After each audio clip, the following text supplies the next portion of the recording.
Hello বন্ধুরা, good afternoon. কেমন আছো? আশা করি সবাই ভালো আছো। তোমাদের ভালোবাসা আশীর্বাদ আমিও খুব ভালো আছি। যারা তো চেনো বা জানো, আর যারা চেনো না তাদের জন্য আমি ঝর্ণা গুয়াহাটি আসন থেকে। আজকে দুপুরে মেনুতে এই হচ্ছে ভাত, এ হচ্ছে মুগ ডাল আজকে ভেজে করেছি, শুকনো লঙ্কা, তেজপাতা, পাঁচফোড়নের সম্ভার, ঠিক আছে। আর এটা হচ্ছে ডুমো ডুমো করে আলু আর ভাত করলা কেটেছি, কালো জিরা, শুকনো লঙ্কা আর কাঁচা লঙ্কার সম্ভার দিয়ে বানিয়েছি, হলুদ নুন, ঠিক আছে। আর এটা হচ্ছে তোমার কাঁঠাল, মানে কি চড়ো বলে।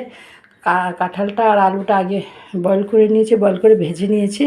তারপর এটাতে কাঁচা লঙ্কা, জিরা, একটু আদা, তেজপাতা, পাঁচফোড়নের সম্ভার, নামানোর আগে ঘি আর গরম মশলা দিয়েছি, বয়েল করে ভেজে নিয়েছি। তারপর কড়াইতে তেল দিয়ে গোটা গরম মশলা, তেজপাতা, পাঁচফোড়নের সম্ভার দিয়ে মশলাটা দিয়ে দিয়েছি, এর সঙ্গে হলুদ নুন, একটু লঙ্কার গুঁড়ো দিয়েছি।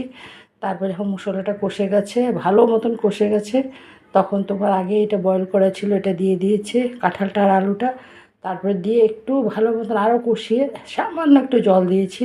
যখন হয়ে এসছে তখন নামানোর আগে ঘি আর গরম মশলা দিয়ে দিয়েছি, ঠিক আছে। এই হচ্ছে আজকে সিম্পল লাঞ্চ, এমন কোনো ঝুট ঝামেলা নেই। লাঞ্চ সিম্পল করেছি, ঠিক আছে। আমার এই ছোট্ট সিম্পল লাঞ্চের ভিডিওটা যদি তোমাদের একটুকু ভালো লেগে থাকে, প্লিজ আমার চ্যানেলটাকে একটু ফলো করো, একটা লাইক দিও, একটু কমেন্ট করো। যারা ইউটিউব থেকে দেখছো তারা আমার চ্যানেলটাকে একটু সাবস্ক্রাইব করে দিও, ঠিক আছে। টাটা বন্ধুরা, সবাই ভালো থেকো, দুপুরটা খুব ভালোভাবে কাটো।